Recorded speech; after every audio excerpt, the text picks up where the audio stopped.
Hey Ringsiders, what is going on? This is your host, Boxing's Objective Observer with Ringside Stories. Or if you're new, we create content regarding boxing through mini documentaries, backstories, and much more. So if you enjoy that type of content, feel free to subscribe, thumbs up, and hit that notification bell for the latest here on Ringside Stories. Thanks so much for your support in advance and welcome to the channel. Now 2021 has passed, and in many ways this was a year of blessings. Sure, we didn't get all the fights we wanted. However, in return, we did get a lot of fights that were memorable.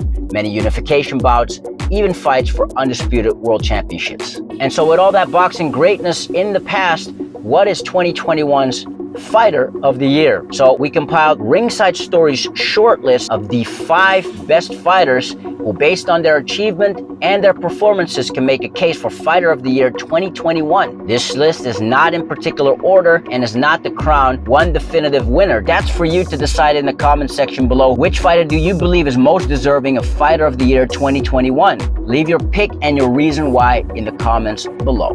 Now, before we get into these 5 fighters, here are some honorable mentions. Tyson Fury.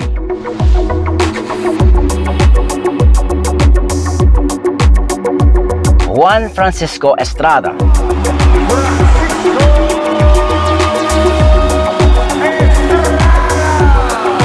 Vasyl Lomachenko. Number 1. Nonito Donaire. Let's start with a fighter at the lower weight classes, but not any odd fighter, as Nonito Donaire is a 4-weight world champion who has fought pretty much everybody in his career. After Donaire's defeat to 118-pound unified world champion Naoya Inoue in the World Boxing Super Series finals, Nonito Donaire bounced back in 2021 in a way you may expect from the man nicknamed the Filipino Flash, knocking out then undefeated WBC world champion Nordin Oubaali in 4 rounds, becoming the oldest fighter to win a portion of the bantamweight world titles. Donaire ended 2021 with a bang, another spectacular 4th round KO, this time over undefeated Raymart Gabalio, who held the 118-pound WBC interim world title, and at the time of the fight was 14 years his countryman's junior. My future would be 1 belt, 2 belt, 3 belt, 4 belts. And of course, the person that makes it happen would be Richard. That's the priority. Nonito Donaire already was a certified Hall of Famer. 2021, however, proved that he still has the power and skill to stop his younger folks. A reigning world champion, maybe a unified world champion by 2022. Number 2, Saul Canelo Alvarez. Not much has to be said about the Mexican anymore. He conquered the super middleweight division in a span of 11 months, defeating all undefeated champions, 2 by stoppage. Most active out of all champions in boxing in all of 2021, becoming the first undisputed super middleweight world champion since the division's inception over 30 years ago. And the first Mexican undisputed world champion in the 4-belt era. Thank you for being here, for supporting me. Thank you all. Gracias a todos. ¡Viva México, cabrones! It's not even the accolades, it's also the way that Canelo Alvarez goes about his business, bringing excitement to the game, changing up his style from more of a traditional boxer-puncher to a pressure fighter at 168. The WBC has approved unanimously Saul Canelo Alvarez to fight for the WBC Cruiserweight Championship of the world. Congratulations, Eddie. Surprise, big surprise, unique, but I'm sure he will continue to make history. Congratulations.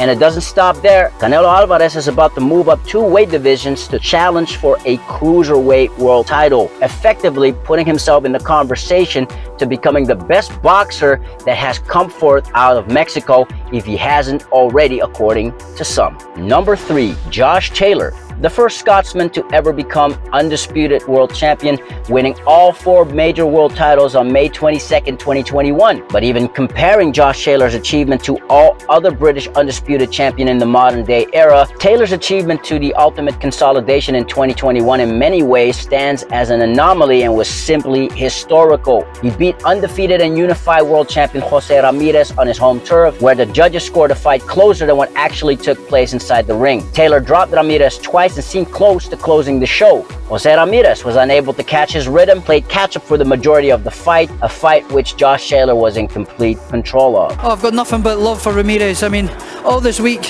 it was no disrespect, it was all just part of the mind games to get inside his head, to make him more eager to jump in at me and make him more aggressive. I've got nothing but love and respect for Ramirez. I think he was a great champion, a great ambassador for the sport, and I've got nothing but respect for him, and I wish him all the best in the future. So yes, Josh Taylor only had one fight in all of 2021. However, the way the Tartan Tornado blemished the dangerous unified world champion's record, convincingly beating him on his home turf, becoming the undisputed best at 140, Josh Taylor has solidified his case as a top 10 fighter pound for pound. As such, makes it to Ringside Story's shortlist of best fighter of 2021. Number 4, Terence Crawford. Some fighters just don't get the props they deserve no matter what they do. A sentiment which certainly relates to one Terence Crawford, who before dominating his run at 147 so far, was the lineal world champion in 2 divisions that he campaigned at prior, one of which, Bud, was even undisputed, that being the very same 140-pound division Josh Taylor conquered 4 years after. In 2021, Terence Crawford made his 5th successful defense of his WBO welterweight strap, defeating Showtime Sean Porter, who himself held the world title at 147 twice via 11th round stoppage, becoming the first and only fighter to ever stop Sean Porter in the pros.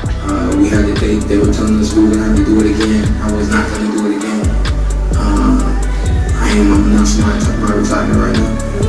Which even Crawford's biggest rivals have to acknowledge. Who number 1 in the welterweight division now? Okay. It's crazy to think a fighter like Terence Crawford can still be considered underrated simply because for whatever reason, Bud is not given more opportunities to participate in more high-profile and legacy-defining fights. Hopefully that will change in 2022. Number 5, Oleksandr Usyk. Hello, my English fans. I'm here Saturday. See you Saturday in Stadium Tottenham. And new heavyweight champion of the world, Oleksandr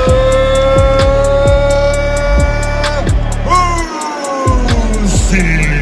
When talking about the upset of 2021, Oleksandr Usyk's win over unified heavyweight world champion Anthony Joshua is right up there. I'm Phil. I'm very Phil. What's that?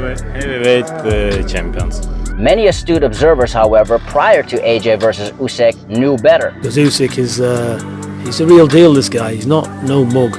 You know, he's not too small of an heavyweight. I've listened to all the press and all that. It's a serious fight. After leaving absolutely no dispute over who the best cruiserweight is in the world, Oleksandr Usyk's first 2 fights at heavyweight were met with skepticism by some. The thing is with Usyk, I've not been too convinced since he's been at heavyweight. But then since he's had his fights at heavyweight, I just felt that he hasn't kicked on how we thought he might have. What Usyk has shown so far as a heavyweight, he hasn't. I'm not convinced he's going to do well as a heavyweight. Okay, you tricky Southpaw Olympic champion, and good for you. Undisputed cruiserweight champion, yeah, bam, bam, bam, bam, bam, bam. Go to sleep, and that's it. That's going to be pretty brutal. The mysticism that often shrouds heavyweight boxing just as often shrouds many minds when it comes to using boxing logic, one of which being styles make fights. After September 25, 2021, even many Oleksandr Usyk skeptics had to concede that the former undisputed cruiserweight champ wasn't just any other world champion who had the experience, the skill, the boxing savvy, and the style to overthrow a young elite heavyweight on his home turf in front of a sold-out 60,000 plus stadium crowd. And although Joshua showed improvements in the Usyk fight, which gets overlooked easily because of the result, Oleksandr Usyk handed AJ his 2nd professional loss, and in my and many observers' opinions, by wide margin. Usyk's win over Joshua was most impressive, a performance that screams Hall of Fame, especially considering the circumstances, and that will not alter regardless of what happens in the Joshua-Usyk rematch. These are just my observations through Ringside's shortlist Fighter of the Year. Again, in no particular order and no defining winner. That's your job. Who do you consider 2021's Fighter of the Year? Drop your suggestions and the reasons why in the comments below. If you enjoyed this kind of content and you haven't already, feel free to subscribe, thumbs up, and hit that notification bell. It helps with the YouTube algorithm, i.e. inspire us to make more quality content for y'all. Thanks so much for your support in advance, and welcome to Ringside Stories. Now, 2021 is over. It has been a fantastic year in some sense that we did get some undisputed fights, top performances. Hopefully 2022 will be just as much of a blessing for us boxing fans. I also want to take this moment to thank all of you tuning in to Ringside Stories. So wherever you're sitting right now, we wish you great health and great prosperity in 2022 in Jesus Christ's name. This is your host, Boxing's Objective Observer with the Ringside Stories. Thanks for watching and have a legendary year.